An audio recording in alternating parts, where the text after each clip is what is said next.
বিদায় নিচ্ছে বর্ষা, কড়া নাড়ছে শীত। চলতি বছরের দক্ষিণ পশ্চিম মৌসুমী বায়ু ছিল দীর্ঘস্থায়ী, তবে আর কয়েকদিনের মধ্যেই তার দিন ফুরোচ্ছে।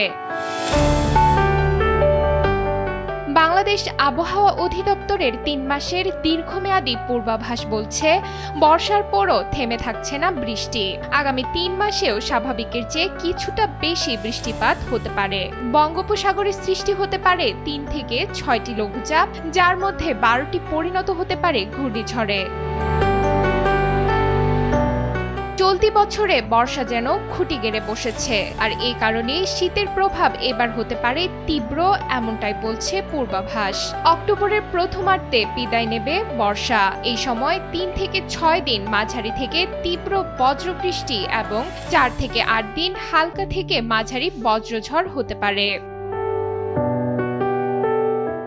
দিন ও রাতের তাপমাত্রা ধীরে ধীরে কমলেও থাকবে স্বাভাবিকের চেয়ে সামান্য বেশি।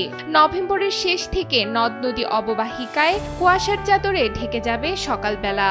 রয়েছে শৈত্যপ্রবাহের শঙ্কাও। ডিসেম্বরে উত্তর ও মধ্যাঞ্চলে আসতে পারে ১ থেকে ২টি মৃদু শৈত্যপ্রবাহ। বর্ষার দীর্ঘশ্বাসের পর এবারের শীত একটু বেশি তীব্র হতে পারে। ডেস্ক রিপোর্ট, সময়ের আলো।